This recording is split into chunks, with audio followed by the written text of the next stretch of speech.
Hey hello everyone, this is Bavleen Kaur और मुझे आप लोगों को बताना है कि आज मैं आपको आपका जो कल इंग्लिश का बोर्ड एग्ज़ाम है उसकी कुछ टिप्स देना चाहूँगी कि आपको क्या क्या एग्ज़ाम में करना है और कैसे कैसे कौन सा सेक्शन पहले अटेम्प्ट करना है और देन कौन सा सेक्शन उसके बाद एंड क्या क्या चीज़ें आपको करनी है जिससे आपको एक अच्छा स्कोर मिल सके।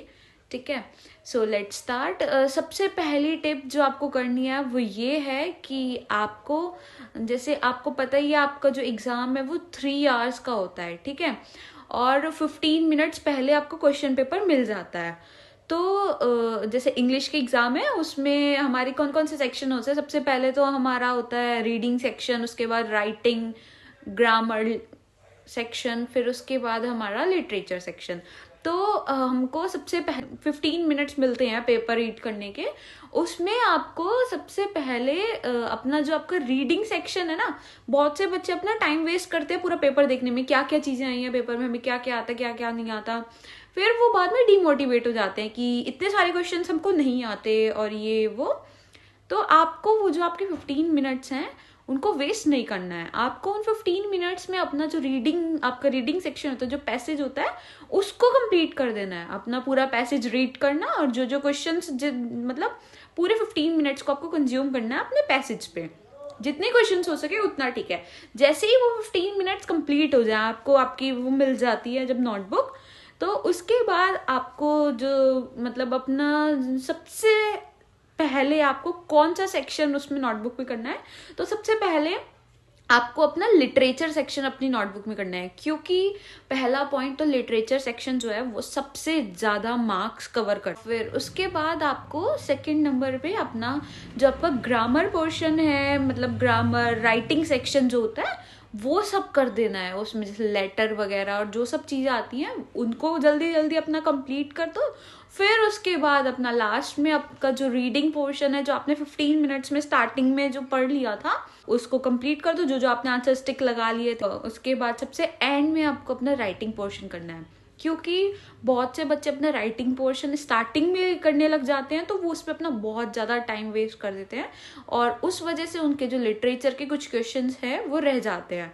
तो इसलिए आप अपना लास्ट से स्टार्ट करके तब स्टार्टिंग के पोर्शन पे आए, ठीक है।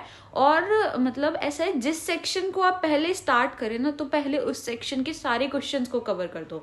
ये नहीं कि आप पहले लिटरेचर का एक क्वेश्चन कर रहे हो, फिर आप ग्रामर का राइटिंग का एक क्वेश्चन कर रहे हो, फिर उसके बाद आपने अपना पैसेज लेके लिख दिया, पैसेज के आंसर्स लिख दिए हैं। तो ऐसा नहीं करना, ठीक है।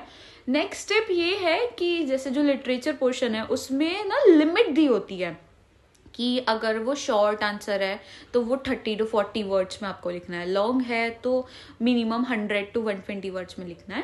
तो उसको ना लिमिट को ना तो उससे ज़्यादा कम लिखो ना ही उससे ज़्यादा लिखो। अगर 40 to 50 वर्ड्स में लिखना है तो उसकी 6 to 7 लाइन्स में वो आपको आंसर कंप्लीट हो जाना चाहिए, क्योंकि टीचर भी ना ज़्यादा कम आप लिखोगे तो भी आपको नंबर नहीं देगा, अगर आप ज़्यादा लिखोगे तो वो आपके आंसर से बोर होके आपको तो भी आपके नंबर कट कर लेगा।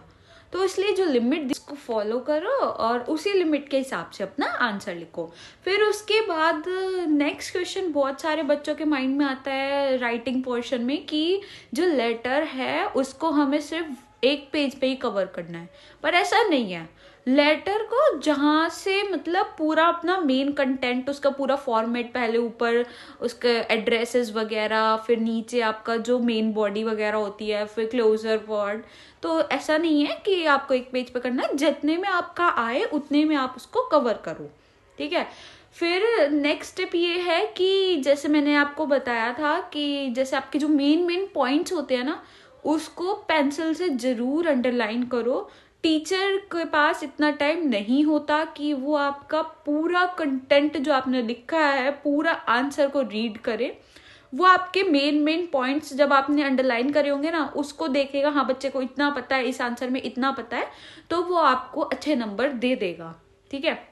नेक्स्ट स्टेप ये है कि आंसर्स के बीच में मिनिमम 2 लाइन्स का गैप जरूर दो, मार्जिन ड्रॉ करो, ठीक है।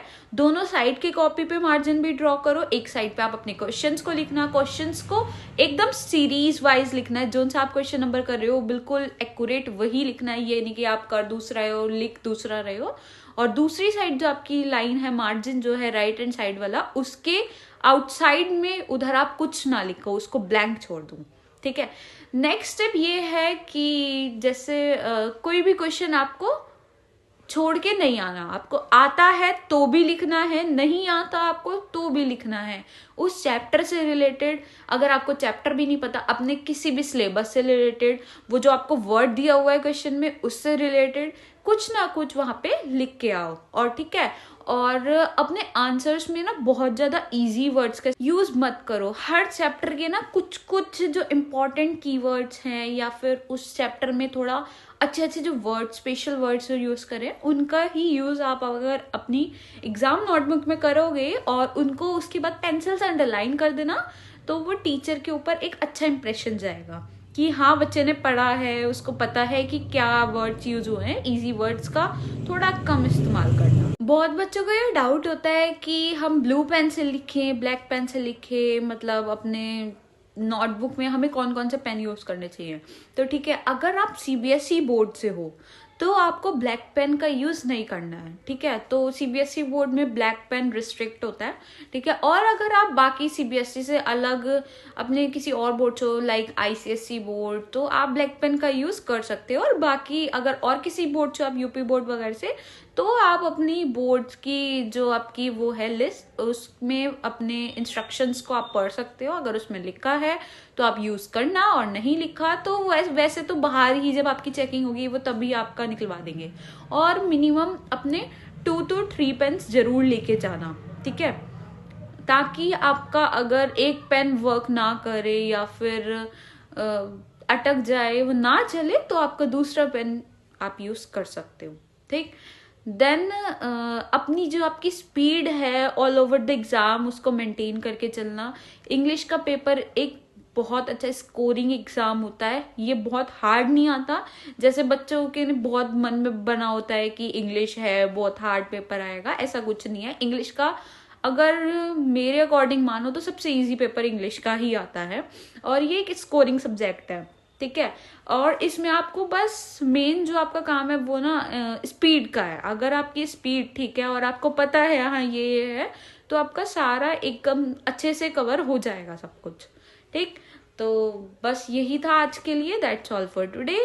I hope you like the session. Like, comment, share the video, subscribe my YouTube channel, press on the bell icon so you cannot miss any video. And if you have any doubt, let me know in the comment section. Thank you. Bye bye. See you soon.